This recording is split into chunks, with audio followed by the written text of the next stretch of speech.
I have a date with Pedro Pascal today. Well, I have a date with a girlfriend of mine to go see Pedro Pascal in his newest movie, The Materialists.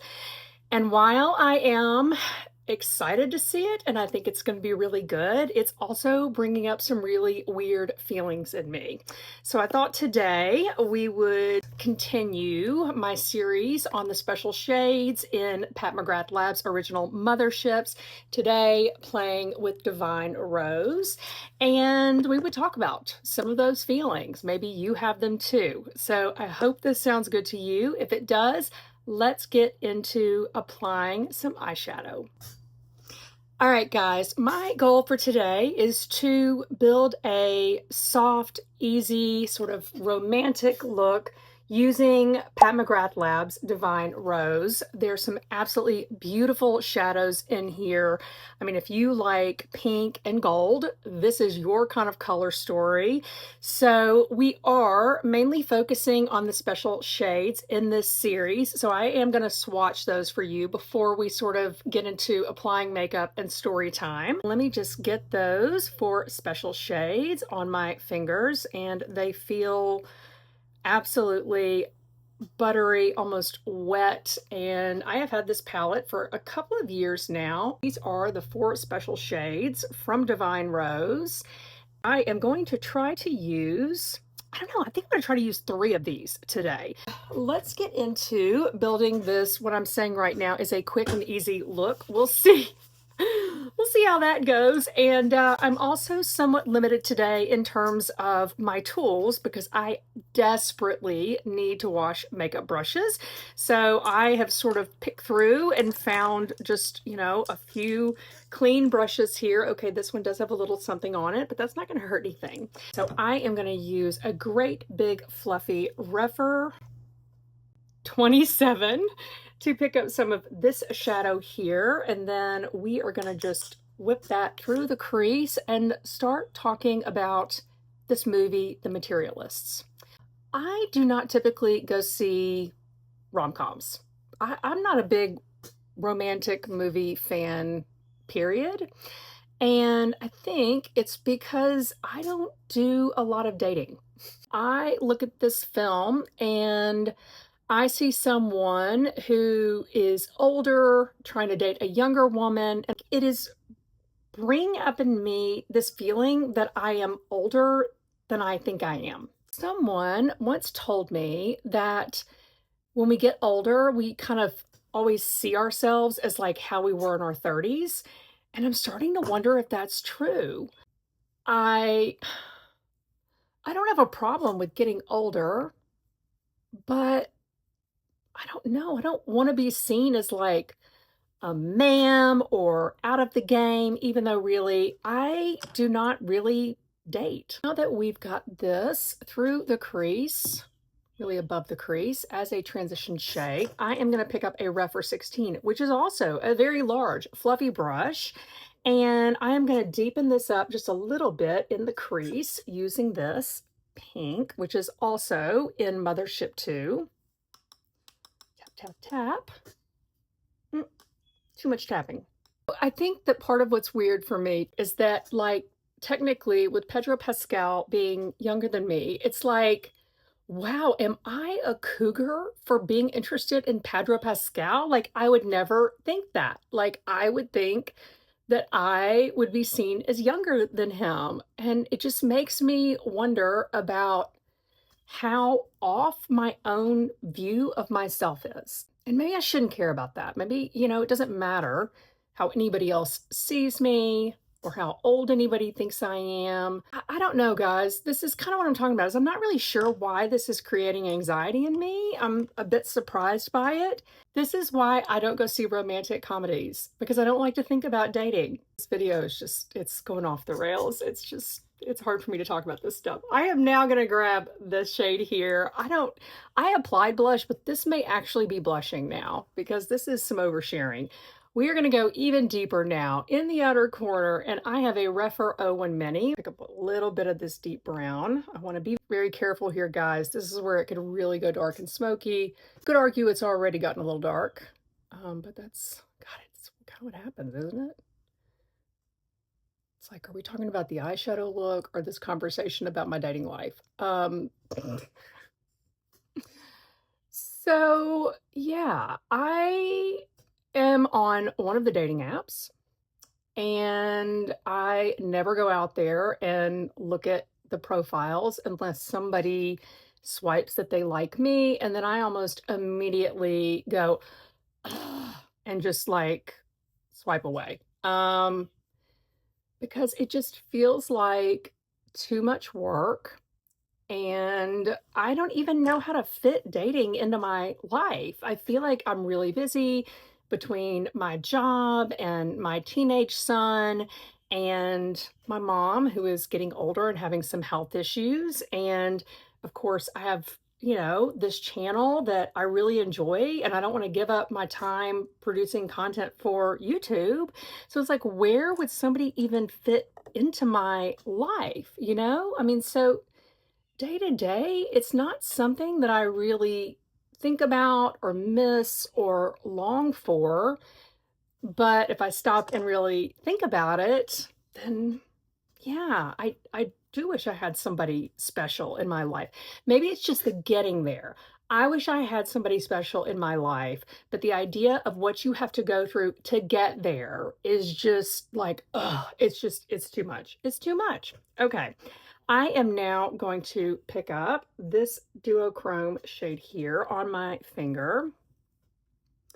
So yeah, I think this is why I don't go for rom-coms, although I have heard this is actually a rom-dram. It's not really very funny and kind of serious and a little bit heavy. But yeah, I think this is why I don't go for these kind of films, because it's going to create a longing in me for something that either I feel like I can't have or it's just too much work. It's too much trouble.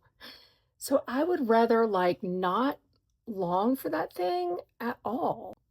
Look, I know dating issues right now are really weird. There's lots of talk about it all over social media. I see a lot more out on TikTok, for instance. It's probably just a function of who I follow there. I don't know. I mean, a lot of women have just checked out of the dating scene altogether, and I'm there. I'm in that category. And I don't really want to be. I don't know, guys. It's a mess. Dating is a mess. Okay, I'm gonna grab this shadow now and pick that up on my finger. So there's that shade there. You can see the shift. Ooh, too much. Too much. Oh wow. I mean, I really overdid it. I don't know why I thought you couldn't overdo it with that shadow, but you can. It has a lot more base to it than I was ready for, I think, guys. So there's what that looks like there. Let's grab some of this sparkly shadow.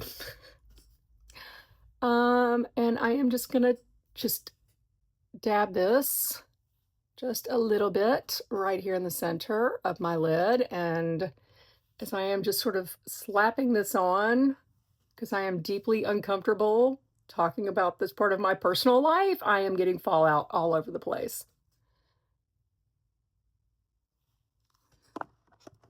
I may find that I have to totally reshoot this, guys, because I'm all over the place here. I know. I don't want to go see a movie and come home and feel sad. And I am worried that when I get home, I'm going to feel sad. Or I'll think, well, maybe I can date again. And I'll go out on the dating apps and I'll take another look.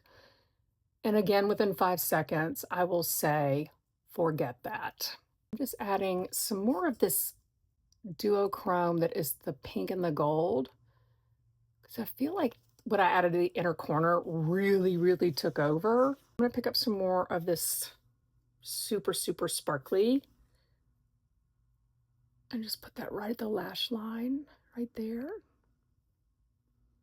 So that is the eye look there, the eyeshadow pretty much done. I mentioned in my Project Pan video that I wanted to get more use out of my fun, pretty eyeliners. So I am going to try to use one of those today. I'm inclined to go with this Victoria Beckham Beauty liner. So you can see it there. I feel like it's kind of, okay, there we go. So it's gold, but it's definitely a bronzy gold. I don't know what kind of bronzy out here. Let's do this.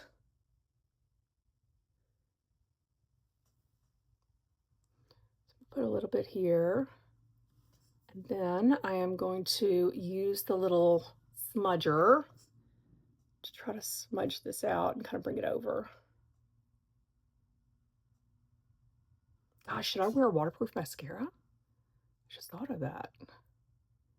Could be some cry moments. I don't know.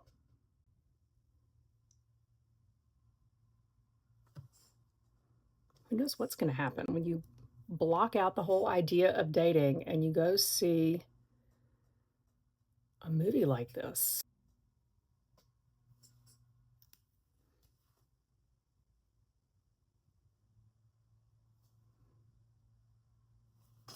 I think I really like the way this turned out. Maybe I should talk more nonsense while applying makeup. I don't know. Let's do a speed through of mascara, and then we're going to come back and finish up with lips, maybe a little bit more blush. So hang on to your hats.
I made a little bit of a mascara mess because I was trying to get the little bitty itty bitty baby lashes right here in the inner corner with my bottom lash mascara, which this is great for. What is going on, cowlick? Is it cow? It's like, how did somebody come up with that word? Cow, is it cowlick? Like a cow walked up and licked you on the head? What is it? Okay, we're gonna clean that up, but we're gonna let it dry. I want to top my mascara with waterproof mascara. Okay, so I like turning to a crying idiot. This is the waterproof mascara from Beauty Pie, which is phenomenal if you haven't tried it. And I love to wear this mascara over other mascaras, so I kind of rely on my base mascara to get the sort of length and shape that I want, and then I don't know, whatever mascara I lay this one on top of, this just sort of amplifies the effect of that mascara. So it is a great second mascara to wear. I feel like that sounds kind of nuts to be talking about, and then I put on this mascara.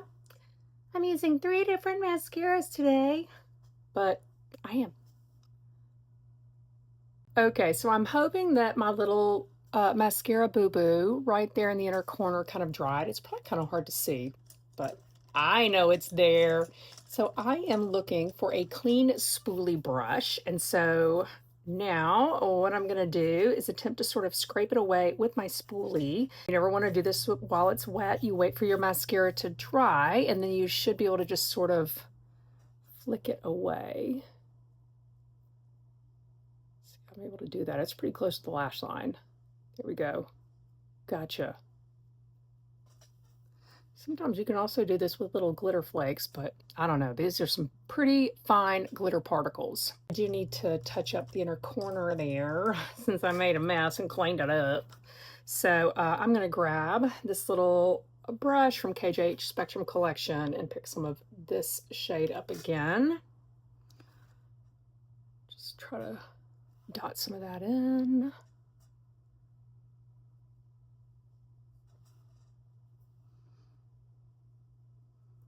Because I have done this series every time I pull out one of these palettes and use it. I am just like, I want to use this palette every day. I want to build 10 different looks on my channel with this palette because they are all so phenomenal. And of course, this is actually the last palette, technically, in this series about special shades because I did not buy Divine Rose 2 or Utopian Dream because I was just like, okay, there's too much pink. There's too much. I'm good. I have been tempted since then because it's like, well, why don't I just buy the last two? Because that would mean that I would have all of them. I have not faltered yet on that. I am going to touch up my powder just a bit. I am wearing the original Givenchy Prisme Libre loose setting powder. Let's see how much powder I can put on. I wonder. Ever wonder such things? How much powder can I get to adhere to my face? It's a pretty good amount. It's nothing a little Charlotte Tilbury setting spray won't fix. I promise you that. I am going to add a little bit more blush, and I am going to use my new Hourglass customized quad and the blush here. And I am going to use my Gigantor Refer 31 brush and sort of fit that in there. And tap, tap, tap. Well, technically, this is the last palette in this series because I don't have Utopian Dream or Divine Rose 2. I may go back and do Mothership 4, which does not have any of the special shades, but somebody commented and requested it, and so I am going to try to work that in. Whoa, hey, hello hair. Let's do lips. I have these two new Say Glossy Bounce Balm Oil Gloss things. That's what I call everything now. I am thinking I'm going to wear the one that's slightly warmer. I did earlier have some of the lip oil from Clarins on. So I have a little bit of a stain left by from that.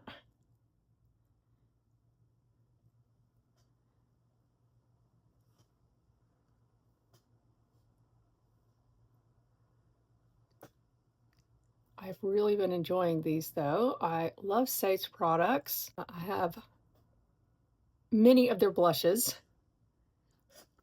but I now really love this as well. We are going to finish off with some perfume. I have Not Your Baby from Fleur. I almost always wear Vanilla Skin, but it just seems like this is more appropriate because of its sort of floral romantic nature. Okay, now I smell as sweet as I look. I really appreciate you if you have watched this far because this has been all over the place, and I hope that you enjoyed watching this video. I hope that if you have Divine Rose, that this has inspired you to play with it. And if you want me to never talk about dating or romantic movies again, please let me know in the comments. I would love to hear from you. Thank you so much, and I will see you next time. Bye.